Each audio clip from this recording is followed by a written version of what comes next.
Hey, what's up, everybody? This is your boy Kenny, and this is Oprah Masterclass Season 6, and this episode is about John Lewis. Now, John Lewis is a legend and is definitely one of my heroes. I definitely remember, learning about John Lewis growing up as a kid, and my grandfather definitely instilled a lot of Black history in me at an early age, and I remember reading information about John Lewis and the Freedom Riders and Bloody Sunday and the March on Washington. So I've known about John Lewis, pretty much throughout my whole life, and I'm so glad that they took Martin Luther King Day as a day to actually celebrate this great man, this great leader, this great inspirational figure, and how he's still, fighting for nonviolence and civil rights to this day as a congressman. Pretty much in this episode, he made a lot of key points, which actually motivated him to be the man that he was, and actually it also are the main principles that helped him to be the man that he is today. Because he's just gotten better with age, and he's gotten better, with who he is as a man and who he is as a person and who he is as an American. Because he was literally one of those young people who was in the midst of it all. He was right beside Martin Luther King. He was beside Amelia Boynton Robinson, and right beside Bayard Rustin and A. Philip Randolph and all of these who were leading the fight for civil rights and social change. One of the points he makes in this episode, because he's from Alabama.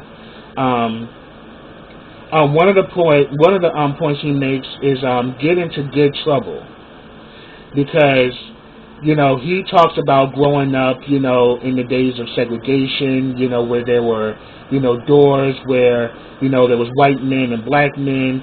Black kids went to really poorly staffed schools, and he first heard of Martin Luther King when he was 15 years old. He heard Martin Luther King on the radio, and it inspired him and gave him hope. He hated that he had no rights and that his family had no rights because they were black. And pretty much he got tired of his mom telling him that, hey, it's just the way it is, so don't get into trouble. But then he was like, I wanted to get into trouble, but I wanted to get into good trouble.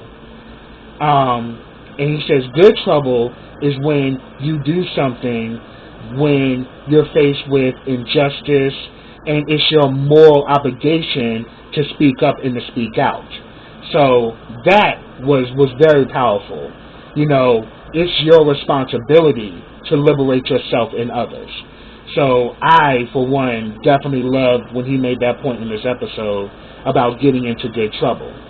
You got to shake things up if you want to create change, and that's exactly something that he lives by. Another point he makes in this episode is fight with peace.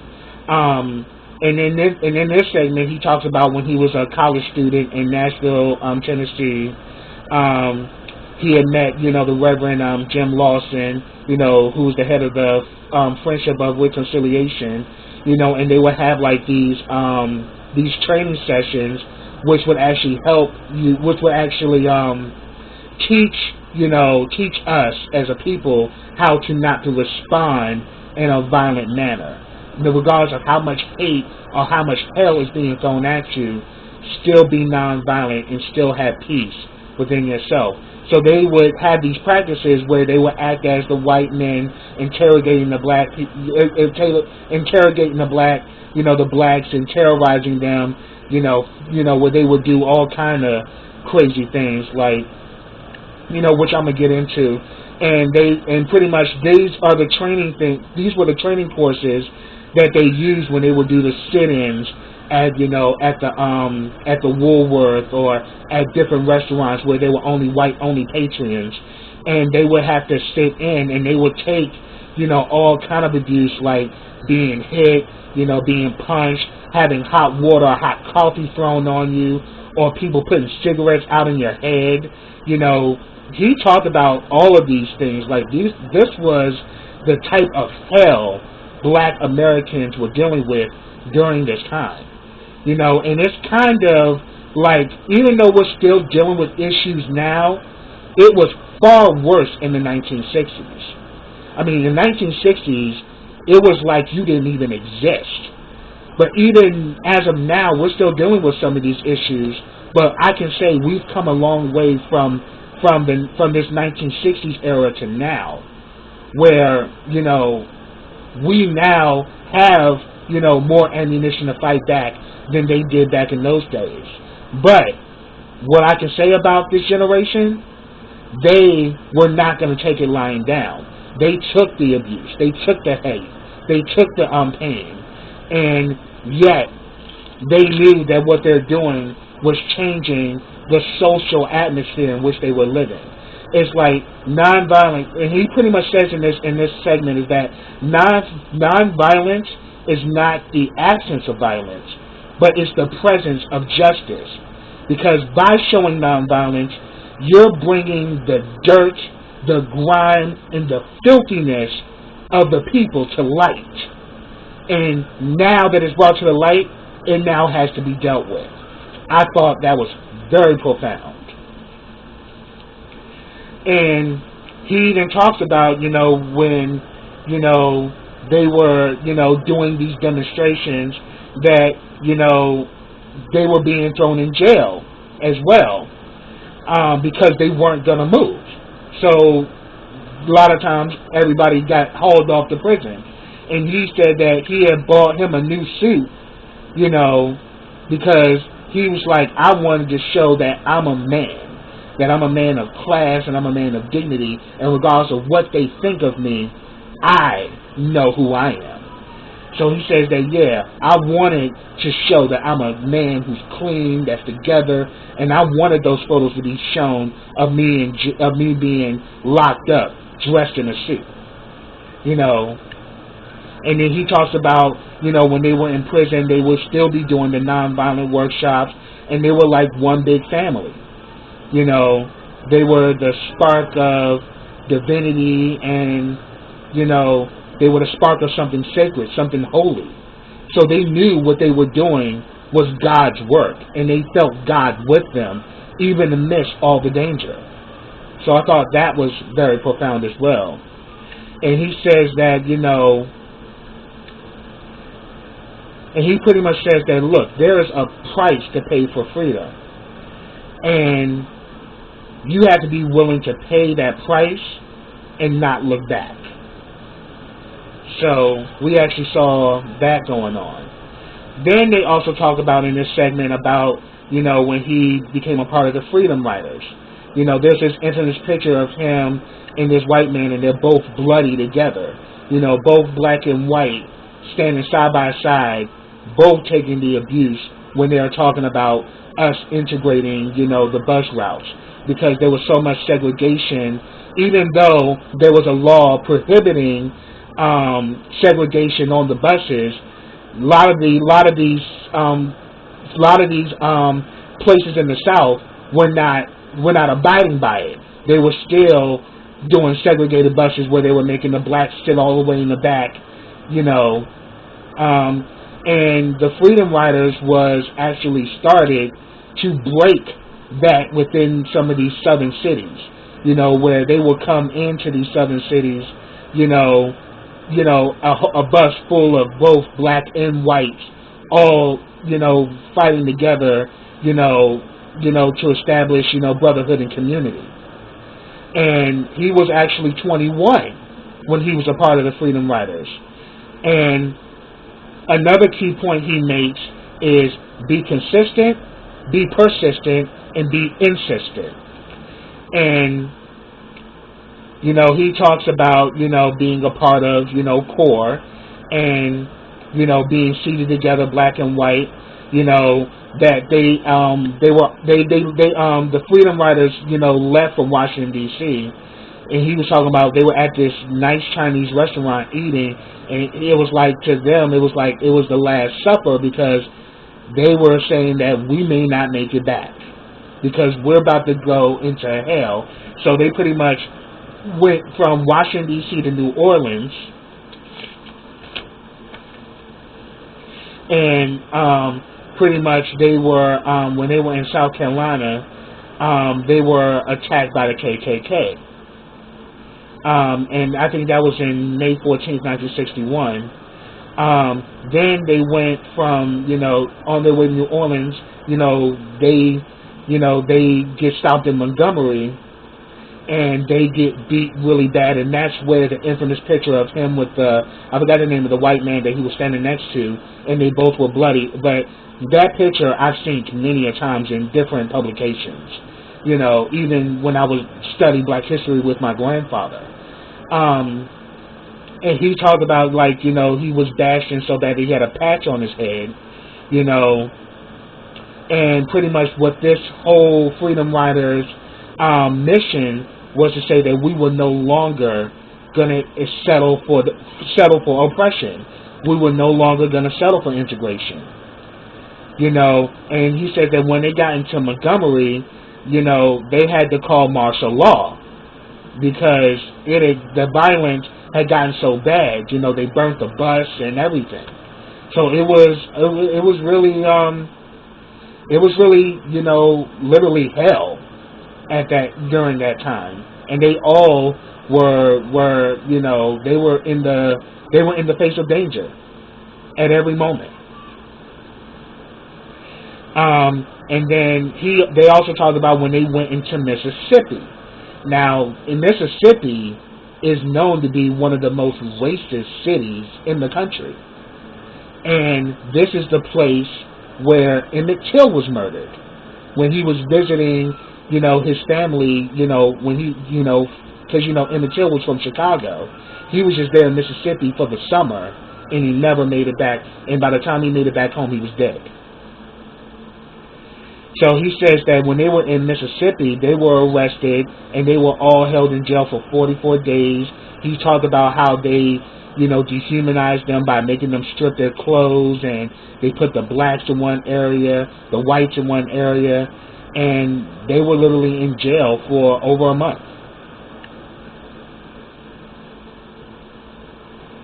And pretty much he said that what we were doing was breaking this segregation of public transportation, and that you have to do what needs to be done, and you have to keep the faith. And then we talk about next. He brings up this point: "Wake up, America! Wake up!" And this is about the March on Washington, because he spoke on the March on Washington, and I think at the time he was 23 years old. And if you actually listened to his speech, you knew that John Lewis was going to be a leader. He was a natural born leader. And he was literally right side by side with Martin Luther King. He even said that Martin Luther King was like a big brother to him. And when he actually talked about his assassination, he was deeply moved emotionally because it was like losing a family member. And he was someone that really looked up to King.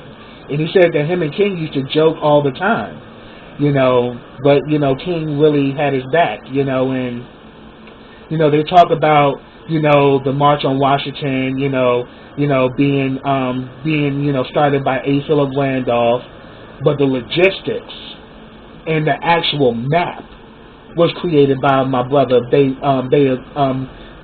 was created by our brother, Bayard Rustin. So I'm definitely going to always shout out Bayard Rustin because, he was our gay brother, but he did a lot for human rights and civil rights. So I'm always going to give Bayard Rustin his shine in anything I do. So definitely, mentioning that,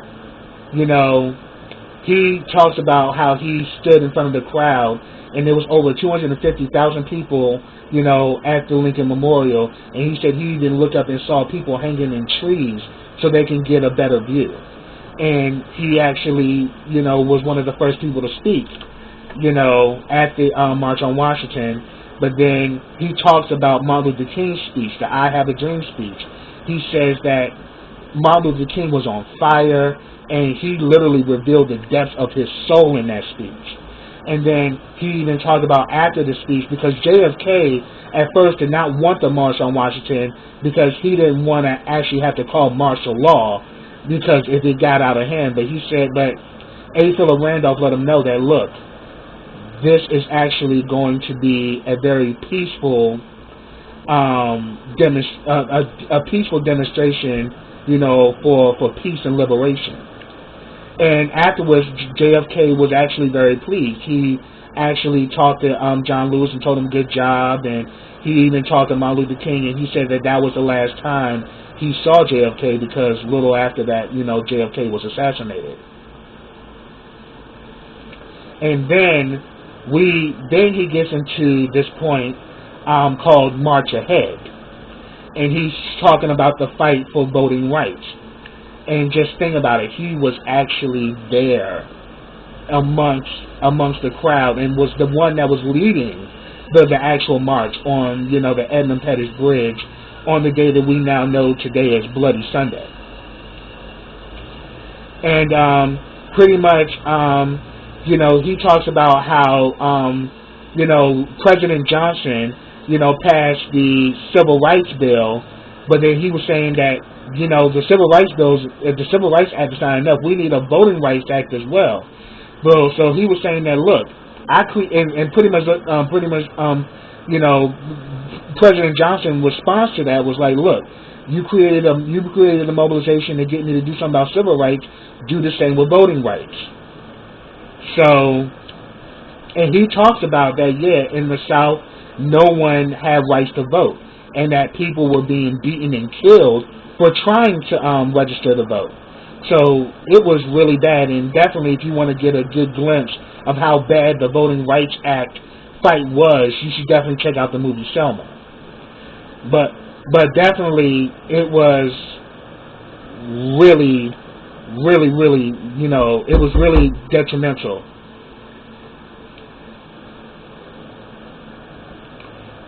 So then we actually see in this episode, he talks about the march from Selma to Montgomery, and which actually sparked it was the fact that at Perry County, Alabama, during the fight for voting rights, a young man was shot and killed, and that is what led to the idea for them to march from Selma to Montgomery, which was taking place on March 7th, 1965, the day that we know as Bloody Sunday.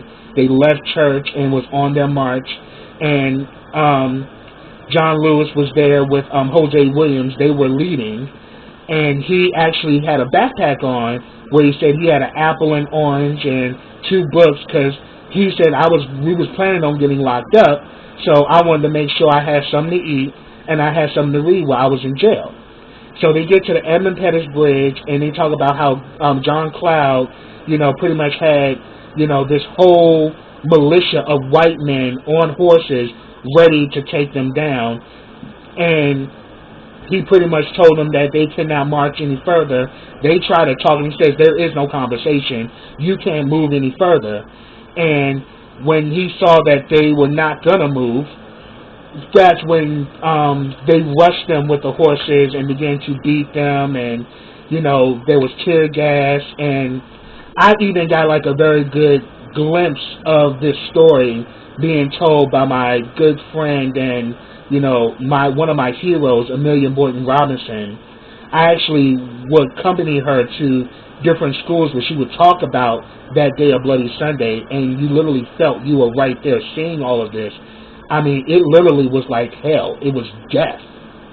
And it was like one of the worst bloody massacres, that was ever done during the Civil Rights Movement. And he literally said that he thought that he was going to die that day.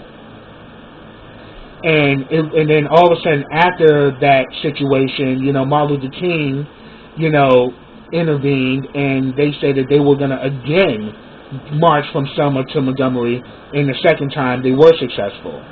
But then this also led to Lyndon Johnson to do that speech where he was talking about we need to unite, we need to unite as a nation, and that this treatment of the blacks is not only detrimental to them, but it's detrimental to us as a people as well.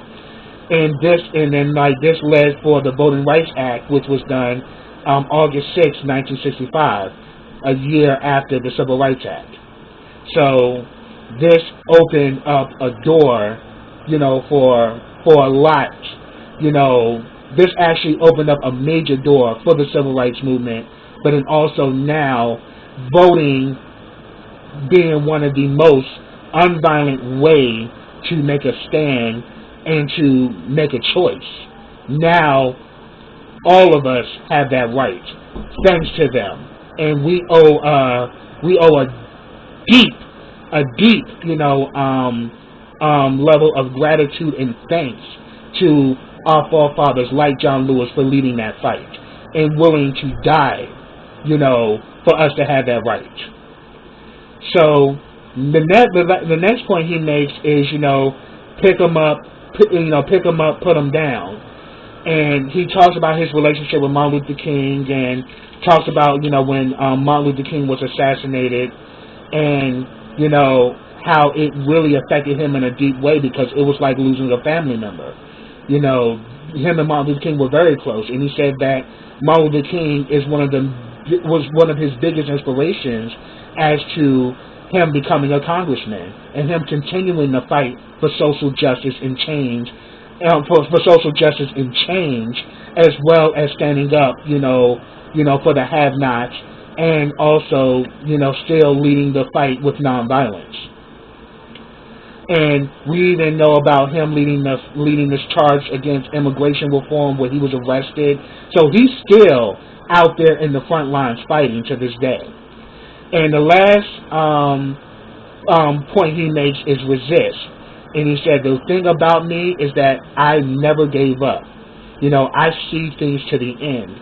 And that's one thing we learned in the civil rights movement. You see it to the end. You don't give up. You don't stop. And he was saying that this is a call to us right now, that we as a people in the days that we're living in still do the same. The fight is not over. And we have to make our contribution. So that's what I have, everybody. If I missed anything, put it down in the comments. Or if you have commentary about John Lewis, I would definitely love to hear about it. But subscribe to my channel. Click that bell to get notifications every time I drop a video. Also, follow me on all of my social platforms. I actually have them all listed in the description box. Also, like this video, comment on this video, and share this video. And I will be back with the next episode of Oprah's Masterclass. I think the next thing is going to be Season 7. This was the last episode of Season 6, I believe. But until then, everybody, take care.